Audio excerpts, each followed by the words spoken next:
Marcus Quinn built an empire in Boston's cutthroat tech world. To most, he's a cold, sharp CEO, focused, untouchable. But on a quiet Christmas Eve, everything changes. While delivering anonymous gifts to a struggling neighborhood, Marcus stumbles upon a letter to Santa lying on the sidewalk. It's not a wish list. It's a plea. Dear Santa, I don't want toys. I just want a dad. Mom says he used to be kind, but got scared of love. Attached is a photo. A woman he once loved, Sophie, holding a newborn dated exactly 9 years ago. Marcus feels the ground shift beneath him. Could the child be his? Could he have a daughter who spent every Christmas wondering why her father never came? As Marcus races to find the truth, old wounds reopen, and a second chance at family stands on a razor's edge. But redemption doesn't come wrapped in ribbons. It comes through courage, sacrifice, and love that shows up when it finally matters. Will Marcus find the strength to be more than a CEO? To be a father? Watch the full story. And don't forget to subscribe for more powerful, emotional stories that stay with you long after the credits roll. Boston was biting cold that Christmas Eve. Wind curled through alleyways and danced like ghosts between brownstones, tugging at scarves and lifting newspaper scraps into lazy swirls. Marcus Quinn stepped out of the unmarked black SUV with a sigh. His driver offered an umbrella, but Marcus shook his head. I won't be long, he muttered, adjusting the collar of his wool coat. He hadn't told anyone where he was going tonight, not his assistant, not the board, not even his brother, who usually spent the holidays with him out of tradition more than love. Marcus wasn't a man who believed in miracles or nostalgia. He believed in systems, forecasts, KPIs, but tonight felt different. He walked alone, a duffel bag of anonymously wrapped gifts slung over one shoulder. These last few years, giving quietly to struggling families in Boston's poorest neighborhoods was his only nod to the season. Not that anyone would guess the city's most reclusive tech billionaire wandered Dorchester after dark in a thrift store parka. He turned onto a narrow street lit only by a flickering lamppost. Snow clung to the curbs, brown and half-melted. His boots crunched against ice as he reached a cracked sidewalk lined with shuttered shops. That's when he saw it, half covered by slush and footprint, an envelope addressed to Santa Claus, North Pole. Slanted handwriting, a child's. He bent down slowly and picked it up. The paper was damp at the corners, the ink slightly smudged but legible. He hesitated, then opened it. Dear Santa, I don't want toys this year. I just want a dad. Mom says he used to be kind but got scared of loving someone too much. She says he left before he knew I was born, but I think maybe he'd like me. Please tell him that I think about him a lot. I'm not mad. I just wonder what his hug feels like. Love, Ava Age. 9 Marcus stood frozen, breath fogging in the cold. His eyes locked on the bottom of the letter where something was stapled, an old photograph. It was her. Sophie, cradling a newborn wrapped in a pale blue hospital blanket, a date scrawled in the margin. A date he knew by heart. December 24th, 9 years ago, the very night he left. He staggered back a step as the world tilted slightly. No, it wasn't possible. He remembered that night too well. Sophie's tearful pleas, his own terrified retreat. The words he'd said, I'm not father material, Sophie. I can't. I won't ruin a life with half of me. She had told him she might be pregnant. He'd chosen not to believe her. His fingers trembled around the damp letter as snowflakes began to fall. That child, Ava, if the letter was true, if the photo was real, was his daughter. A daughter who didn't ask for toys. Just a dad. Marcus looked around as if expecting the truth to materialize in the snow. The shuttered shop beside him reflected his ghost-pale face in the glass. A man who'd built a billion-dollar empire but ran from love. a man who left someone behind who never stopped hoping. A figure appeared across the street. A woman in a coat too thin for the weather, carrying a bag of groceries in one hand and dragging a red plastic sled behind her. A little girl with dark curls and mismatched gloves sat in the sled, bundled in scarves. They passed under the lamplight. For a fleeting second the child turned and looked right at him. Her eyes, wide and questioning, were hauntingly familiar. Marcus felt something shift inside him, something dormant and aching. He knew what he had to do. He clutched the letter against his chest and turned back toward the car. "Sir?" the driver asked as Marcus climbed in, brushing snow from his sleeves. "Get me an address," Marcus said, his voice low but unshakable. "I need to find someone named Sophie, and a little girl named Ava." As the car pulled away from the curb, Marcus looked once more at the letter. A page soaked with hope, written by a child he never knew he had, and for the first time in nearly a decade, he didn't feel cold. The drive back to Beacon Hill was quiet, but Marcus Quinn's mind was anything but. The letter lay on the seat beside him, creased now from the number of times he'd folded and unfolded it. He read the words again by the glow of passing streetlights, each syllable a pinprick to his carefully armored heart. He could still hear Sophie's voice in that final conversation all those years ago. She hadn't begged. Sophie never begged, but her eyes had. She'd told him she wasn't sure, but something in her body, in her heart, told her she was carrying life. His child. Marcus hadn't just walked away. He had run, driven by fear, by pride, by the conviction that he was incapable of love that demanded sacrifice. Now, here he was, a decade later, reading a child's plea scrawled in crayon. "I just want a dad." The driver, sensing the unusual silence, broke it hesitantly. "Mr. Quinn, should I take you home?" Marcus didn't look up. "No, I need a favor. I need to find someone. Her name's Sophie. I don't know if she still uses my last name, probably not, but she lived in Somerville when I knew her. Her daughter's name is Ava, age 9. They might still be nearby." The driver glanced in the mirror, surprised by the request, but simply nodded. "I'll call someone who can help." Back in his penthouse, Marcus didn't sleep. He sat in the dark with the letter laid out in front of him, his mind reaching into the past. Sophie's laugh, the way she used to tuck her legs under her on his couch and read medical journals like they were love letters. She'd been working double shifts as a nurse back then, chasing down her nurse practitioner certification. And him, he had been on the verge of launching his second platform, obsessed with projections and burn rates and not screwing up what the world expected him to build. They had loved each other. God, he knew that now more than ever. But love had come with expectations, and expectations terrified him. So he'd convinced himself that leaving was mercy. She was better off, he had told himself. Until tonight, he believed it. By mid-morning on Christmas Day, Marcus had an address.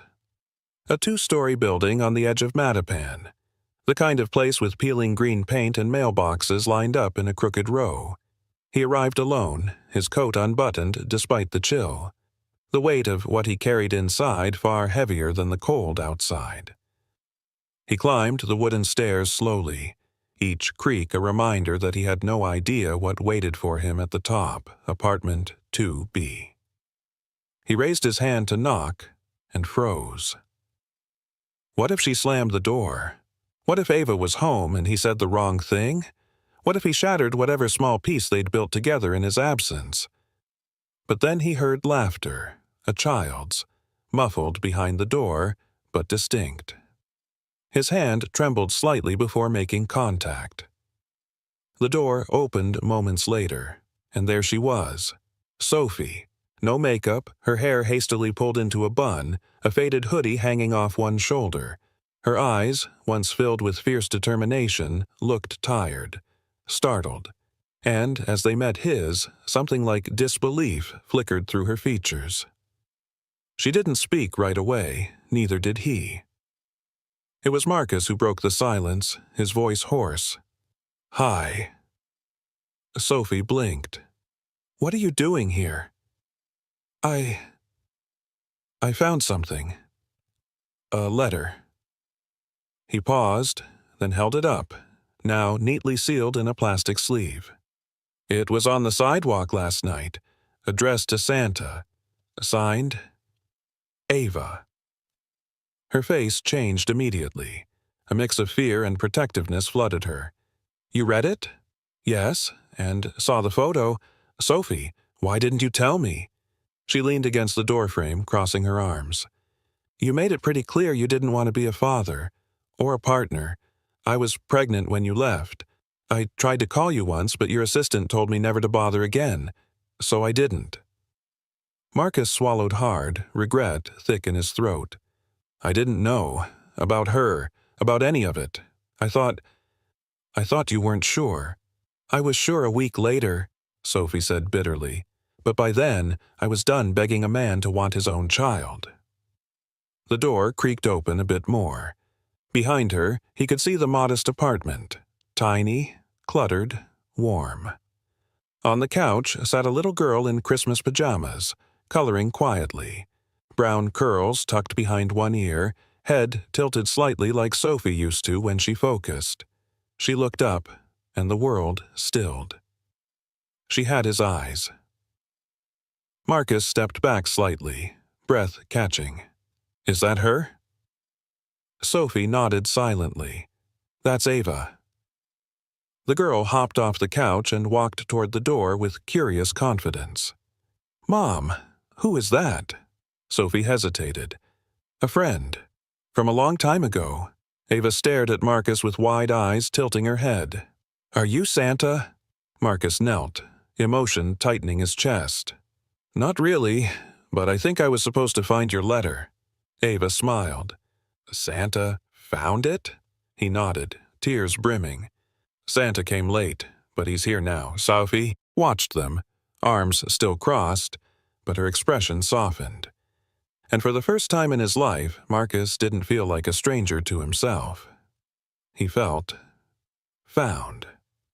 Marcus remained crouched, his knees aching slightly, but he didn't dare move. Ava's wide brown eyes, soft, expectant, stared into his, her little hands clutching the hem of her reindeer print pajama top. There was something disarming about her gaze, how openly she studied him, as if she could read his hesitation and didn't fear it. Sophie stepped forward, her voice low but resolute. "Ava, why don't you go finish your coloring for a few minutes, sweetheart? I need to talk to Santa." Ava giggled but obeyed, skipping back into the living room, leaving Marcus and Sophie alone in the narrow entryway. The moment the child was out of sight, the atmosphere thickened. Sophie folded her arms across her chest, her voice quieter now. "Why are you really here, Marcus?" "I told you. I found the letter, and when I saw her photo, the date on the back, I had to know. I needed to see for myself if it was real." He exhaled slowly, trying to hold together a composure that was already fraying. "She's mine, isn't she?" Sophie hesitated, her shoulders subtly sagging, as if the question carried a weight she'd carried alone for far too long. "Yes, she's yours." The confirmation landed like a quiet bomb. Marcus leaned against the wall, pressing his palm to his chest. I don't know what to say." "You don't have to say anything," Sophie said. "You made your choice 9 years ago. I wasn't about to beg you to be a father when you couldn't even be a partner." "I didn't know," he whispered, shaking his head. "I swear, Sophie, I had no idea. If I had... Would it have changed anything?" Her voice cracked, but she quickly masked it with a bitter laugh. "You told me flat out back then that you didn't want the mess of a family, that you weren't cut out for it. You left without even looking back."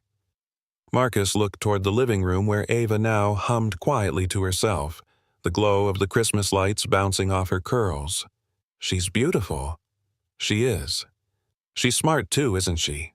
he added gently, his voice thick. "She's everything," Sophie said softly. "She loves science and asks a million questions a day. She thinks clouds are made of cotton candy and insists Santa is real because she saw a red hat once fly past her window. She's full of hope, Marcus. That's why I named her that. Because after everything, she saved me." Marcus blinked hard, his throat tight with emotion. "I'm sorry I wasn't there. I'm so sorry." Sophie leaned against the frame, her hand bracing her head. "Do you know how many nights I sat up, watching her sleep, wondering if I should call you? Wondering if maybe, just maybe, you'd changed?" He took a step closer. "I have, Sophie. God, I have. It just took me too long to figure out what mattered." For a moment, neither of them spoke. Just the quiet sound of Ava's humming and the faint whistle of wind slipping through the window pane. Finally, Sophie let out a breath. "She deserves to know you. But this can't be one of your corporate acquisitions, Marcus. You can't buy your way into her life with toys or trips.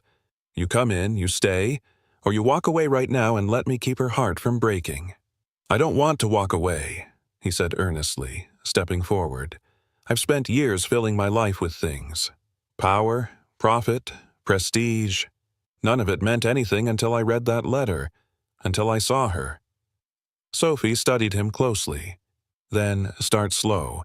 She's not just a title or a file you can read up on. She's a person. A child who's been taught to be strong but who still cries when she thinks no one's looking." "I'd like to get to know her," Marcus said, eyes shining. "Whatever you're comfortable with, I'll earn it. Her trust, yours." Sophie nodded, cautiously. "You can stay. Just for a while. Have some hot chocolate. It's Christmas, after all." He smiled faintly, grateful. "I'd like that." They stepped into the living room together. Ava looked up excitedly. "You came in!" Marcus knelt beside her again.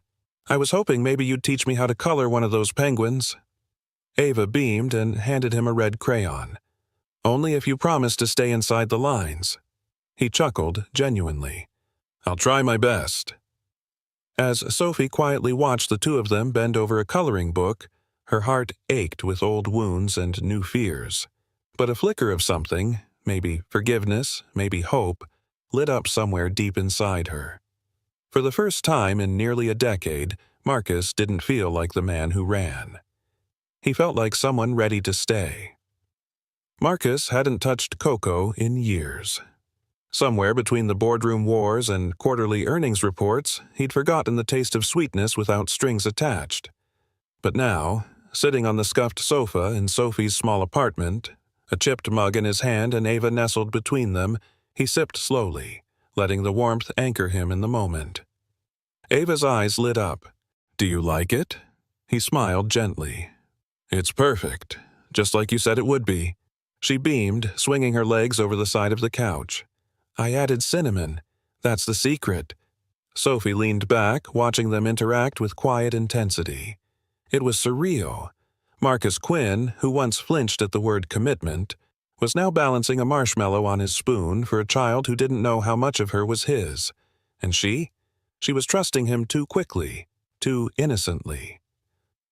"So," Ava said with that kind of unfiltered candor only kids possessed, "what made you want to give out presents to strangers on Christmas?" Marcus hesitated. "Well, sometimes people get so busy chasing big things, they forget how to be kind in the small ways. I thought maybe it was time to change that." Ava nodded like she understood more than she should. "Mom says little things matter most. Like when she leaves me notes in my lunchbox, even if they just say, 'Smile today.'" Sophie smiled faintly, folding a blanket over her lap. "She also believes in putting kindness back into the world, no matter how little we have." Ava turned to her. "Can he stay for dinner?" Sophie hesitated. "I'm sure Mr. Quinn has somewhere he needs to be." Marcus looked between them and gently set his mug down. "I don't, actually. No plans, no meetings, nothing more important than this." Ava's eyes widened with delight. "We can make spaghetti! I know how to stir the sauce." As Ava bounded to the kitchen, Marcus turned toward Sophie, his voice low, sincere. "I meant what I said earlier. I want to be part of her life, of both your lives.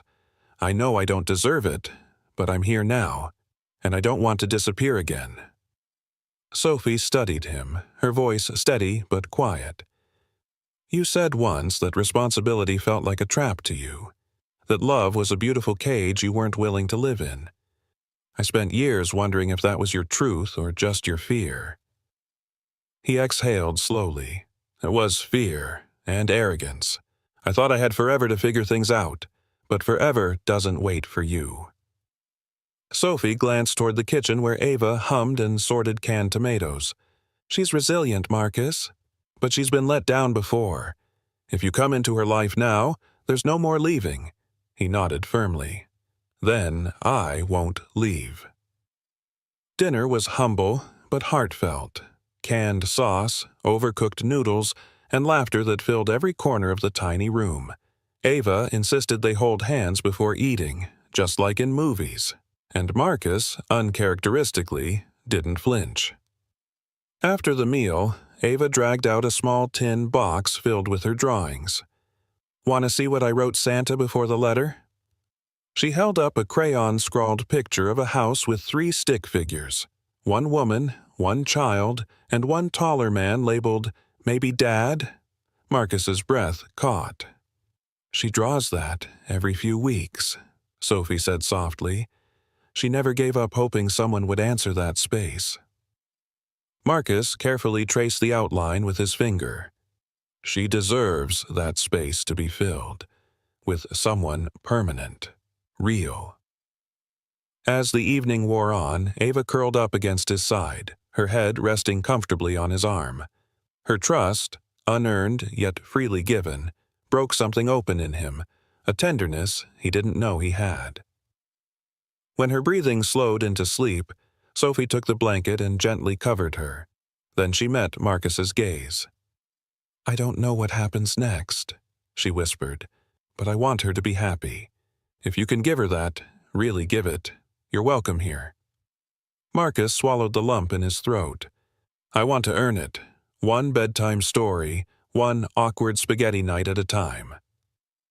Outside, snow had started to fall, coating the cracked sidewalks in softness, like even the night wanted to believe in second chances.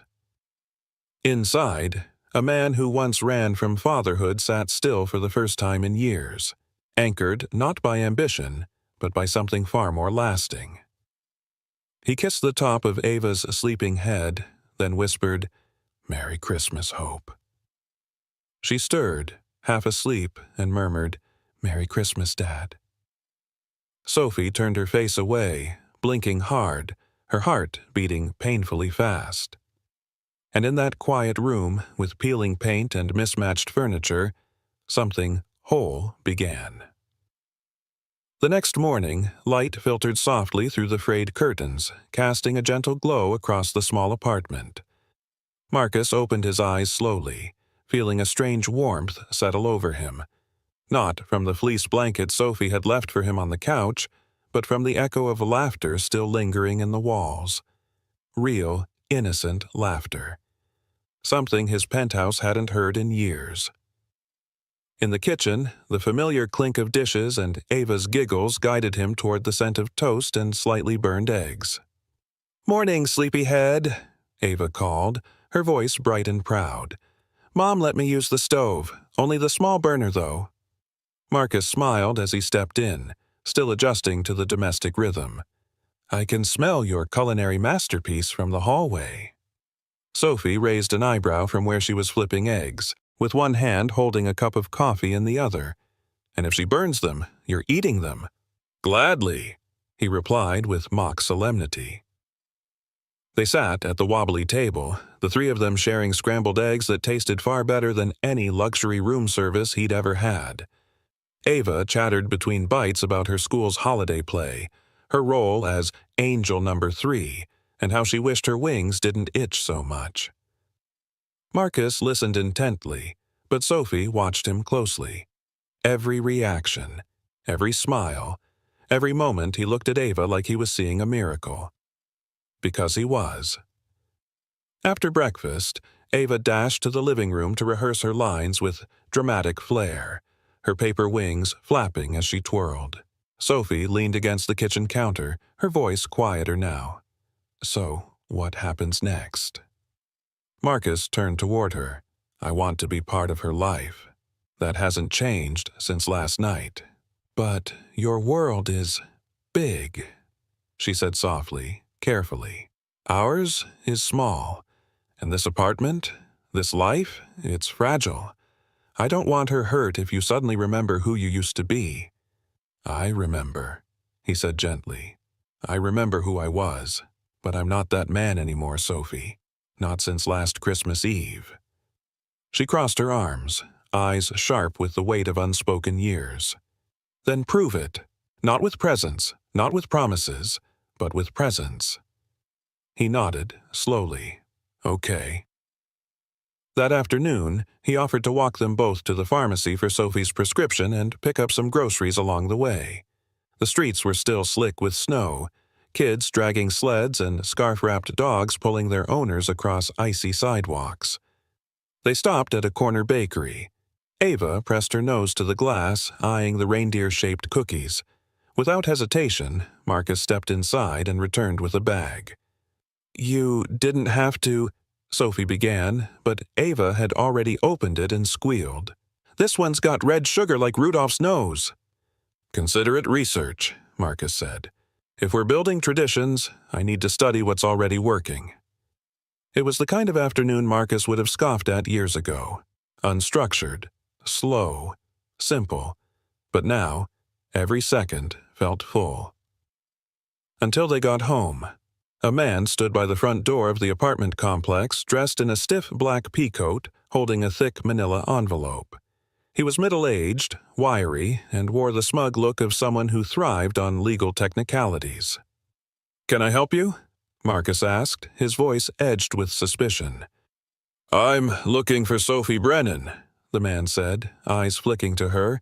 "You've been served." He handed over the envelope with theatrical precision and walked off without a word. Sophie stared at it like it was radioactive. Ava clutched her mother's hand. "What's going on?" Sophie composed herself with visible effort. "Nothing, sweetie. Go upstairs and put your wings away, okay?" Ava hesitated, her eyes darting between them, but obeyed.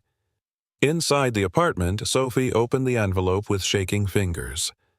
"It's from Carol," she muttered bitterly. "My late aunt's cousin. She's filing for emergency guardianship of Ava." Marcus's stomach dropped. Who the hell is Carol? She's not family, not really. She's shown up twice in 9 years, both times to remind me how much I've failed. Apparently, she thinks I'm unfit and that Ava deserves better. Marcus took the papers from her hands and read them quickly, fury rising. "She's claiming I'm an absentee, that you're financially unstable, and she's going after full custody?" Sophie folded her arms tightly. "And she'll use everything I've said publicly against me, every form I've signed saying, 'Father unknown.'" "She can't win," he said, jaw tight. "Not while I'm here." Sophie's eyes welled up, but she blinked the tears away. "If you mean that, we need to prepare, because she's coming with everything she's got." Marcus nodded. "Then so are we." And in that moment, amid worn walls and second-hand furniture, a battle line was quietly drawn. Not for money, not for pride, but for love. The papers from Carol's emergency guardianship filing sat like a storm cloud on Sophie's dining table, untouched since the moment they'd been delivered. Marcus stared at them, the words blurring slightly as he tried to imagine what kind of person would look at Ava, joyful, polite, curious Ava, and see her as an opportunity. Sophie paced beside the couch, her fingers tangled in the frayed hem of her sleeve. "I knew she didn't like me, but this feels like revenge." Marcus looked up slowly. "It is. She sees something she doesn't understand. Your strength, your love for Ava, and she's trying to control it, but she won't." Sophie sank into the chair across from him. "It's not just her. It's what she represents.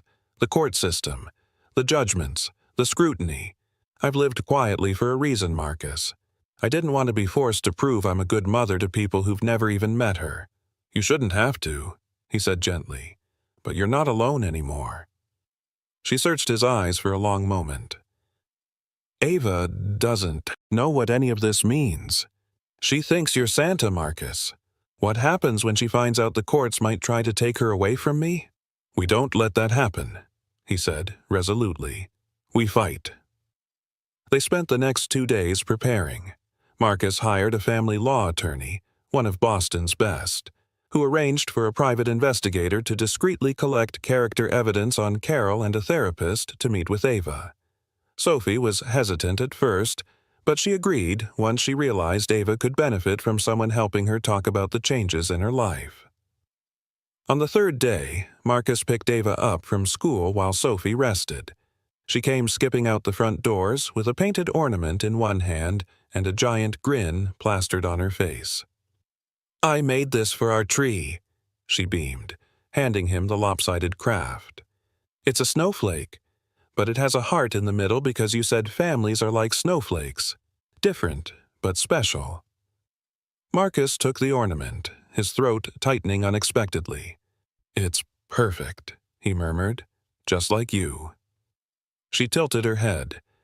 Are you really going to be here forever, or just until Christmas is over? Marcus paused.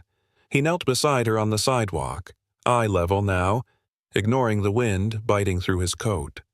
I wasn't here when you were born. I missed your first steps, your first words, your first drawings. I can't ever get that time back, sweetheart. Ava blinked up at him, listening with an intensity far beyond her years. But if you'll let me, he continued, voice trembling, I want to be here for everything else. She studied him for a beat, then threw her arms around his neck. You don't have to be perfect. Just stay. That night, Sophie came out of the bedroom to find Marcus and Ava on the floor, cutting paper snowflakes for the window. Ava had already explained each one's personality in detail. Apparently, the one with the crooked arm was Uncle Marcus, and the one with a big center was her mom because her heart is huge. Sophie smiled, tears stinging her eyes as she leaned quietly against the doorframe. But the peaceful night didn't last long. At breakfast the next morning, Sophie's phone buzzed. She glanced at it, went pale, and handed it silently to Marcus. Breaking news. CEO Marcus Quinn, accused of using child in PR campaign. A photo accompanied the headline. Marcus with Ava, standing outside the shelter on Christmas Eve, handing out wrapped gifts with cameras nearby. What the?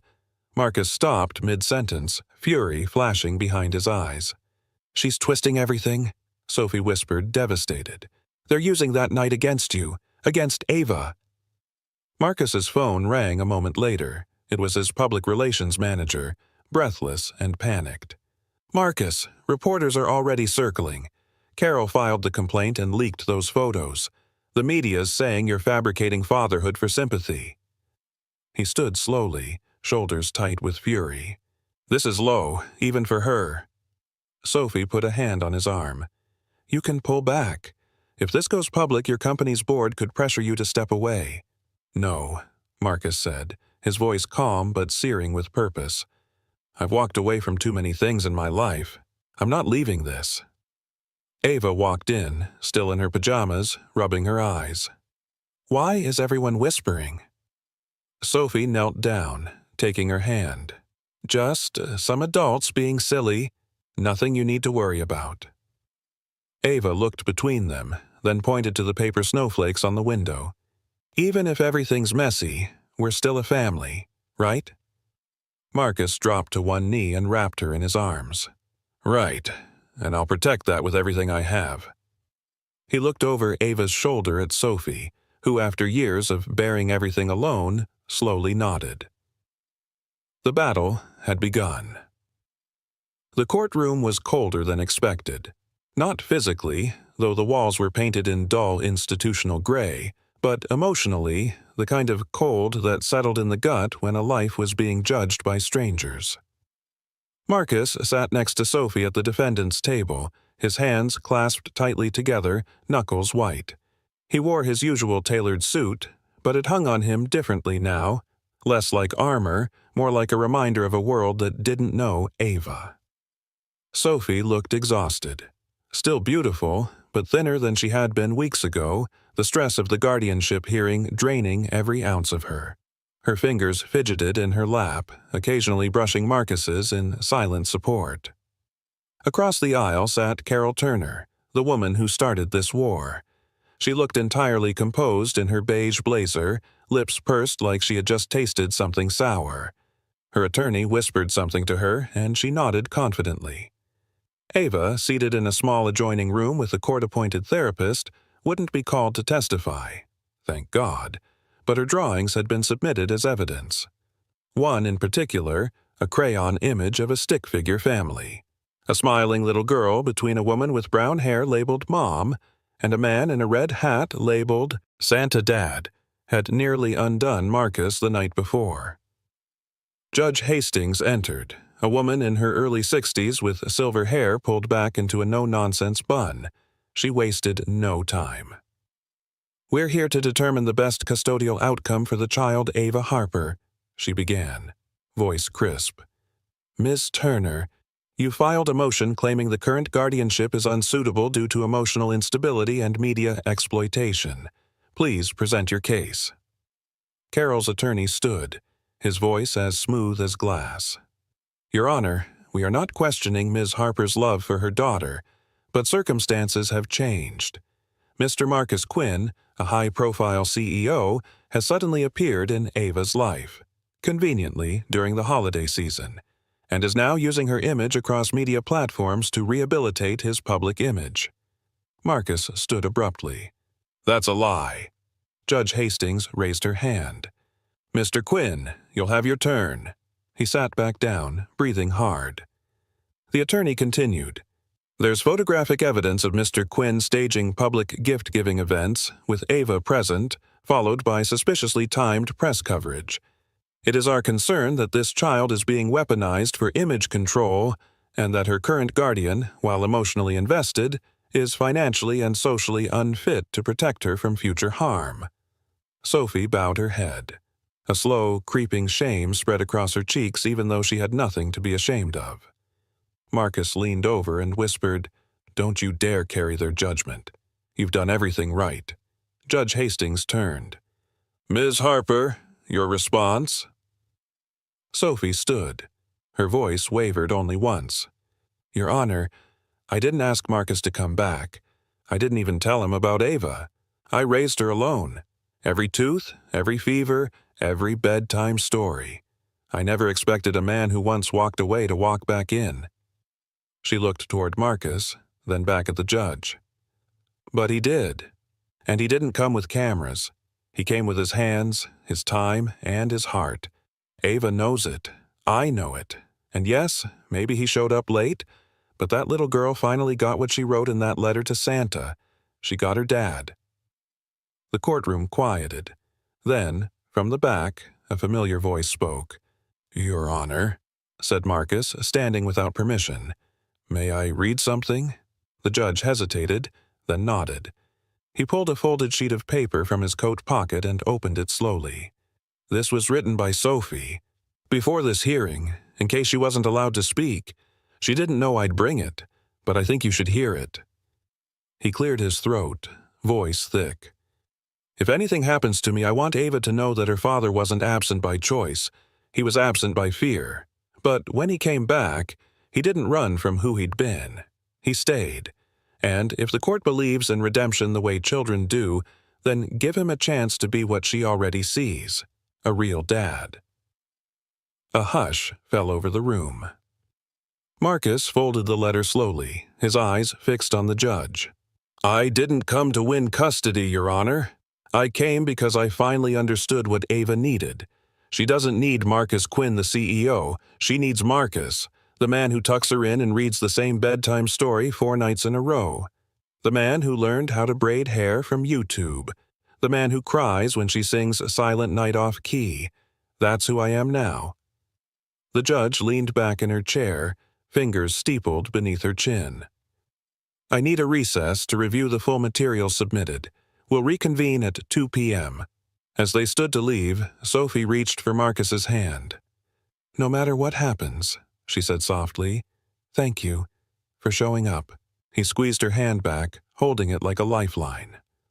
Across the courtroom, Carol was already gathering her purse with a scowl.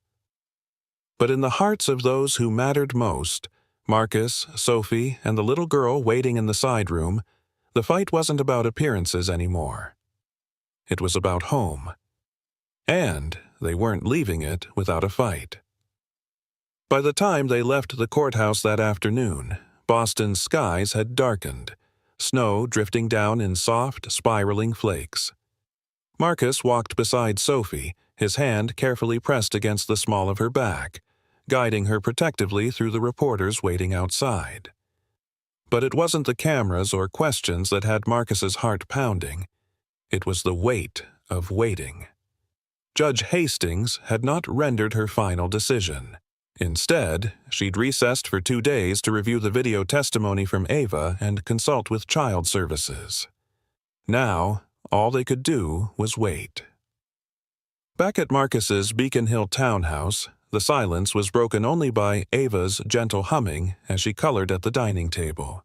She sat in her favorite fuzzy pajamas with little penguins on them, a hot cocoa mug beside her, and a box of crayons spread out like treasure.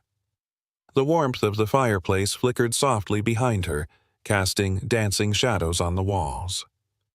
Sophie stood in the doorway watching Ava, her arms folded loosely. "She's handling this better than I expected," she whispered. Marcus nodded, his voice low. "Kids see things more clearly than we do, especially the truth." Sophie turned toward him slowly, her eyes searching. "You really meant everything you said today?" Marcus didn't flinch. "Every word. I would have shouted it from the rooftops if that's what it took. I can't erase the years I missed, but I can give her every day forward." A pause settled between them, filled only by the sound of Ava scribbling. Then, without looking up, the little girl announced, "I want to put my Santa letter on the Christmas tree this year." Marcus blinked. "You mean the one you wrote before?" "No," Ava said, grinning. "A new one. This one's different." She hopped off her chair and ran to the coffee table, pulling a folded piece of construction paper from under a stack of glitter glue and cotton balls. She handed it to Marcus. He opened it carefully. Her handwriting was large and uneven, but legible. "Dear Santa, thank you for sending my dad. I know he came late, but I think he's going to stay this time. So I don't need toys or games. Just let us be a family for Christmas. Love, Ava." Marcus felt something hot and heavy rise in his chest. He crouched to her level, drawing her close. "Sweetheart," he said softly, "you didn't need Santa to make that happen. You made it happen yourself." She looked up at him, brown curls brushing her cheeks. "Can we still hang it on the tree, though?" "Absolutely," he choked. That evening, the three of them decorated the Christmas tree together. Sophie unraveled string lights while Marcus clumsily fumbled with ornament hooks, and Ava insisted that every single ornament had to sparkle. The living room, once stark and cold, now glowed with warmth and laughter. When the final ornament was placed and Ava carefully pinned her Santa letter near the top, she stepped back and studied it like a tiny art critic. "Perfect," she said with finality.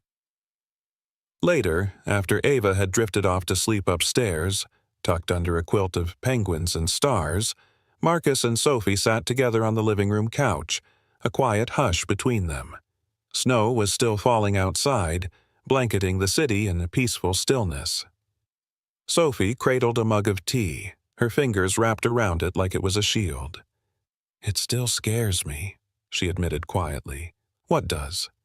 "How quickly she loves you. How easily she trusts. She doesn't know what it's like to be left, and I can't bear for her to ever feel that." Marcus didn't respond immediately. He reached over, taking Sophie's free hand in his. "I know I lost the right to ask for your trust years ago, but I'm not the man who walked away anymore. I can't promise I'll never screw up again, but I swear, Sophie, I will never disappear on her, or you." Her eyes glistened in the firelight, but she didn't pull away. "You're good with her," she whispered, "even when you're bad at it." He chuckled softly. "Braiding hair is harder than running a company. No one tells you that." Sophie leaned her head lightly on his shoulder, the kind of gesture that said not everything was forgiven, but something was healing. "She called you Dad this morning," she murmured, when she was talking to her stuffed rabbit. "Thought you should know." Marcus's chest swelled. "That's better than any title I've ever had." They sat like that for a while, shoulders touching, silence comfortable, then the doorbell rang. Marcus stood, surprised. It was nearly 10. At the door stood a courier, slightly winded, holding a sealed envelope. "Urgent delivery from the family court," the man said. Marcus's pulse surged as he signed and closed the door. Sophie was already walking toward him as he tore the envelope open. The letter inside was brief. Judge Hastings had rendered her decision. And it wasn't what Marcus had expected. The envelope trembled slightly in Marcus's hand as he read the single-page letter under the warm glow of the entryway light. Sophie stood silently beside him, watching his face for clues. Her tea had gone cold on the table behind her, forgotten in an instant. Marcus read it again, slower this time, as if the words might change with closer scrutiny. "She didn't grant custody," he finally said, his voice low. Sophie's breath caught. "What?" He handed her the letter. "Judge Hastings believes Ava's emotional bond with me is real, but she's concerned I've had too little time in her life to make such a permanent ruling. She's assigning temporary joint guardianship and asking for a final evaluation after the holidays." Sophie sank onto the couch, the paper crinkling in her grip. "So, we still have to prove ourselves." Marcus sat beside her, every muscle in his body tight. "I thought I had. In court, in our home, with Ava."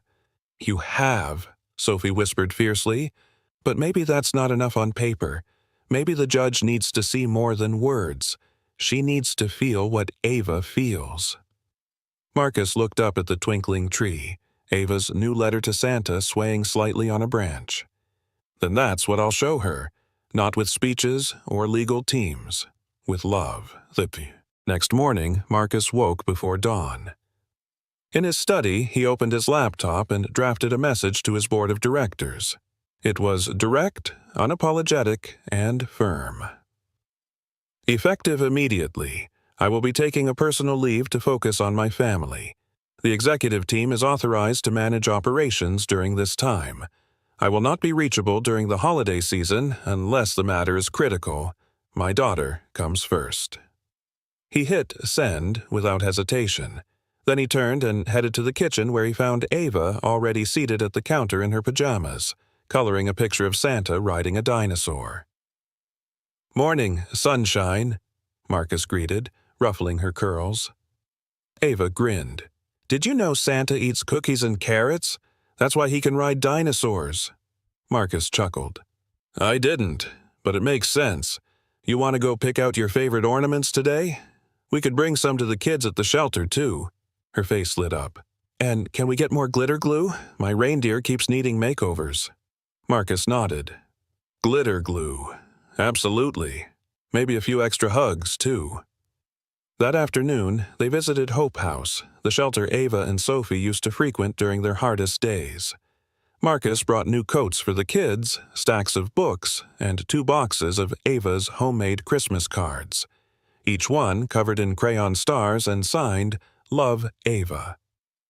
As he helped serve dinner in the crowded cafeteria, one little boy tugged at his sleeve. "Are you really Santa's helper?" Marcus knelt to meet his eyes.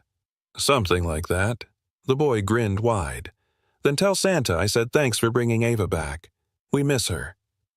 Back home, Ava climbed into Marcus's lap that evening, curling into his chest like it was the only place she ever wanted to be. "Will you still be here when the snow melts?" she asked suddenly, her voice soft and fragile. Marcus pulled her tighter. "Yes, baby. I'll be here for snow days, and sunny days, and even boring Tuesdays, all of them." She let out a small breath and nodded like it was finally okay to believe him. In the days that followed, Marcus didn't miss a moment. He helped Ava build a gingerbread house that collapsed twice before they declared it a modern art project. He stood beside her at the community center's caroling night, holding her hand as she sang Silent Night off-key with shining eyes. He even braved a tea party where he wore a plastic tiara without complaint. Sophie watched it all with quiet awe. One night, as she and Marcus cleaned up wrapping paper scraps and cookie crumbs, she paused at the fridge, reading a note Ava had taped there. "Dear Santa, thank you. Daddy is real, and he stayed." Tears welled in Sophie's eyes. "She believes it now," she whispered. Marcus looked at the note, then at her. "So do I." Then the phone rang. Sophie answered, her brows furrowing. "It's Judge Hastings' office," she mouthed to Marcus.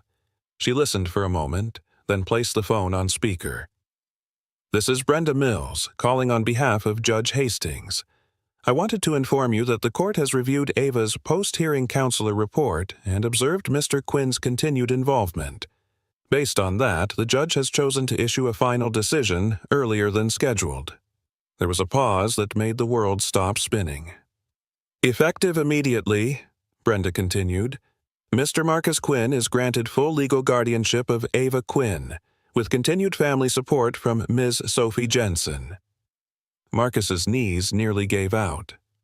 "Congratulations," Brenda added warmly. "The judge believes Ava's wish has come true." Across the room, Ava was peeking from the hallway. She'd heard everything. She ran toward him, arms flung wide. "Daddy!" And as he caught her in his arms, spinning her in a tight circle, Marcus finally realized he hadn't just earned a title. He'd earned her heart. The morning after the judge's ruling, the house felt different. Not because anything had physically changed, but because everything had. Marcus stood in the kitchen, watching Ava pour orange juice into two mismatched mugs she'd insisted were Christmassy enough. She wore her favorite reindeer slippers and a grin that didn't seem to fade overnight.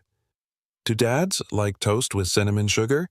she asked curiously, carefully buttering a slice like it was an art form. Marcus smiled, his heart swelling. "I think this one's about to." She beamed. "Then you'll need a napkin. You're kinda messy." He didn't mind the jab. In fact, he savored it. This playful teasing, this everyday warmth. It was the kind of ordinary magic he never knew he needed until now. As they sat together at the breakfast table, Ava suddenly tilted her head, her voice more serious. "So, do I live here now? For real? Real?" Marcus set down his mug and leaned in gently. "Yes, sweetheart. For real, real. This is your home now. You, me, and your mom when she wants to be here." Sophie, leaning quietly in the doorway, felt her throat tighten. She hadn't planned to listen in, but something about Marcus's voice, steady, warm, unwavering, kept her rooted in place. Ava looked down at her plate. "I like that. It feels cozy." Later that day, the three of them walked through a downtown shopping district covered in festive lights and music. Marcus had planned to let Ava pick out her own bedroom decor, and she'd taken the mission seriously, holding fabric samples like a young designer and requesting clouds, but not baby clouds, for the ceiling. "Do you think clouds can have glitter?" she asked seriously. "Only the really fabulous ones," Marcus answered without missing a beat. That afternoon, they stopped by Hope Center, the same nonprofit Marcus had anonymously supported for years. Now, he stood there not as a donor, but as a father, introducing Ava as "my daughter" to the stunned volunteers. "Hi," Ava said proudly. "My dad used to be Santa. Now he's just mine." The words caught in his chest like a blessing. The director smiled knowingly. "I think that's the promotion of a lifetime." Back home, Ava ran straight for her new art station in the corner of the living room, a gift Marcus had quietly set up with Sophie's help. She began sketching a giant tree covered in stars, with 3 people standing beneath it, hands joined. Marcus watched her, feeling Sophie move beside him. "You really meant it, didn't you?" she said softly. "All of it." He turned to her. Every word. She hesitated before adding, "It's been a long road, Marcus. You weren't there for the hardest parts. I'm still not sure I've forgiven you for all of it." "I know," he replied, his voice heavy but sincere. "And I don't expect you to, but I'll keep showing up, for her, for you, for all the time I lost." There was a pause. Sophie's eyes shimmered, and she looked down briefly before saying, "I see it now. You're not the same man who left." "I'm not," Marcus agreed quietly. He didn't understand what love really looked like. In the days that followed, life settled into a rhythm. Marcus drove Ava to school each morning, listening to her chatter about lunchroom politics, new vocabulary words, and how Santa probably did yoga. In the evenings, he helped with spelling drills, always ending with her climbing into his lap with a book or a drawing, her fingers brushing his as she proudly showed her progress. Each night, he'd peek into her room after she fell asleep. The cloud wallpaper was still half-finished, but the joy written across her slumbering face didn't need decoration. This quiet, unshakable presence was fatherhood. One evening, Marcus returned home from running errands to find Ava and Sophie in the kitchen, laughing over a cookie recipe. Flour dusted the counters, and Ava's nose, and the smell of cinnamon filled the house. "Look what we made!" Ava exclaimed, holding up a misshapen cookie shaped like a starfish. "Correction," Sophie teased. "She made it. I just ran quality control." Marcus took a bite, exaggerated a thoughtful nod, and declared, "Official ruling. Delicious." Ava giggled and threw her arms around his waist. "Daddy, can we make a family tree tomorrow? I want to put your name on it." He paused, deeply moved, then bent to kiss the top of her head. "Yeah, baby. Let's build it together." That night, as Sophie prepared to leave for her own place, Marcus walked her to the door. She hesitated, glancing back at Ava's room. "She's never slept this peacefully," she said. "Even when things were calm before, it wasn't like this." Marcus folded his arms, trying to mask the ache in his voice. "She feels safe. That's what I want more than anything." Sophie looked at him long and hard. "You're building something real here, Marcus. Don't stop now." He nodded slowly. "I won't." When the door closed behind her, he stood for a long moment in the quiet, surrounded by the glow of Christmas lights and Ava's hand-painted decorations taped to every surface. The house didn't feel cold anymore. It felt full. Of laughter, of hope, of second chances. And as Marcus turned off the lights, he whispered to himself what he hadn't dared say aloud. "I think I finally know what home means." The peace didn't last long. 2 weeks after Marcus officially brought Ava home, a letter arrived, not from a friend, not from school, but from a law firm. A non-profit watchdog organization was filing a formal complaint against Marcus, accusing him of exploiting Ava's story for public relations purposes. Attached was a screenshot from a viral photo. Ava, perched on his shoulders during a holiday toy drive, her arms outstretched like wings, her smile wide and unguarded. They claimed it was marketing. Marcus stared at the letter in disbelief, his hands trembling slightly as he reread the accusations. His instinct was to scoff, to throw it in the trash, but the words custodial review and potential investigation struck like a knife. Ava had been happy. He'd never used her, never would. Sophie found him in his office that evening, the letter in his hand, his jaw clenched. "They're saying I used her," he said quietly, the pain in his voice unmistakable, like she's some billboard campaign. She took the paper from him, scanned it, then slowly folded it. "We knew the world would watch, and sometimes it watches with judgment. They're trying to take her away again." "No," Sophie said firmly. "They're trying to test if you'll fight for her." The hearing was expedited. Less than a week later, Marcus found himself sitting at the edge of a sterile courtroom, flanked by his attorney and Sophie. Across from them, the representative from the organization, clean-cut, confident, almost smug, presented a digital slideshow of every public image Marcus had been in with Ava since Christmas Eve. Some were from charity events, others had been taken by passers-by, none were staged. "She has been visible in no less than 30 online articles," the representative declared, "and given Mr. Quinn's status as CEO of a major retail brand, it is reasonable to question whether this child is being used as emotional leverage during the holiday season." The judge, an older woman with kind eyes but a sharp tone, turned to Marcus. "Do you have anything to say in response?" Marcus stood slowly. His voice, when it came, was calm, but charged with emotion. "I understand the concern," he began. "In a world where children are often used as props or distractions, it's fair to ask hard questions. But that's not what's happening here."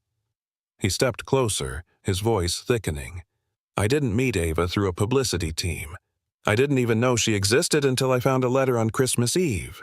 One that she wrote not asking for toys or fame or gifts, just asking for a father."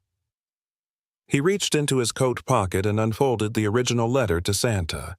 Sophie placed a gentle hand on his back. "I didn't plan any of this," he continued, holding the letter high. "And I certainly didn't prepare for it. But the moment I looked into her eyes, I saw someone who deserved better than a stranger who once ran from love. So I came back, and I stayed." A hush fell over the courtroom. "She doesn't need a CEO," Marcus finished quietly. "She needs someone who shows up, and I will, every single day, not because it's profitable, but because she's my daughter." There was silence, the kind that carries weight. Then Sophie rose, holding a tablet. "If I may," she said gently, "I'd like to share something from Ava." The judge nodded. Sophie tapped the screen, and a video began to play. Ava, seated on the living room floor, clutching a crayon-sketched letter, looked into the camera with shy sincerity.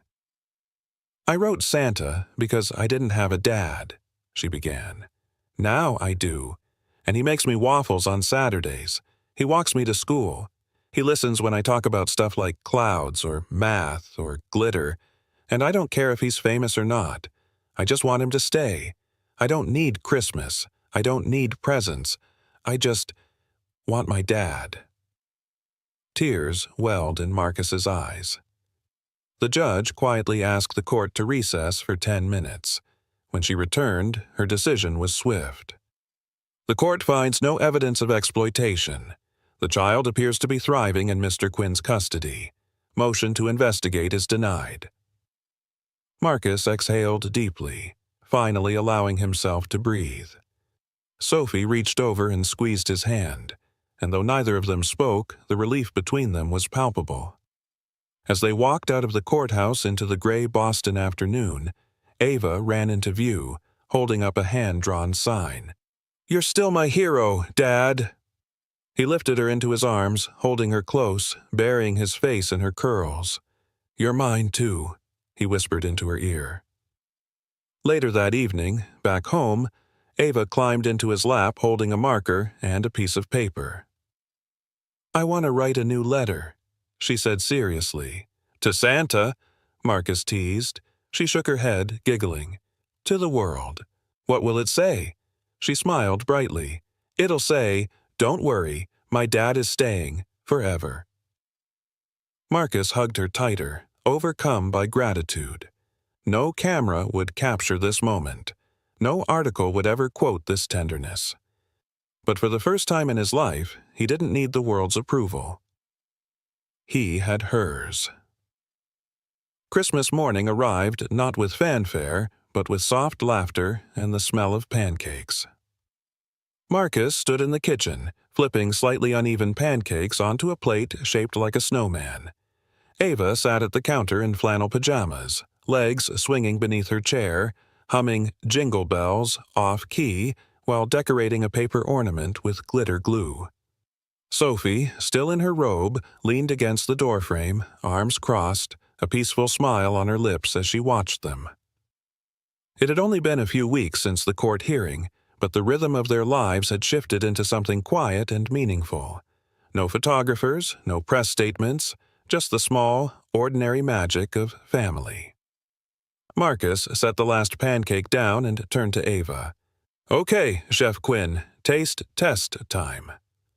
Ava bit into her pancake dramatically, eyes widening. 10 out of 10, Dad. Even fluffier than yesterday." He laughed. "That's what happens when you use extra love, in the batter." She giggled, mouth full, and Sophie shook her head playfully. "You've turned into a complete softie." "I was always a softie," Marcus said with a wink. "I just didn't know it yet." After breakfast, they gathered around the modest Christmas tree Marcus and Ava had decorated together. Most of the ornaments were handmade, glittery stars, popsicle stick reindeer, Ava's crooked paper angel topping the tree. She reached for a tiny envelope she had tucked beneath a branch, pulling it out with reverence. "It's time," she whispered. Marcus and Sophie exchanged curious glances as Ava handed him the envelope.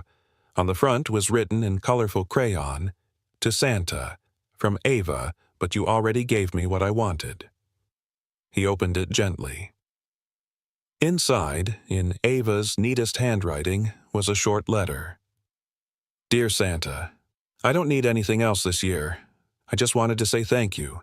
My daddy came, he stayed, we made pancakes, we sang songs.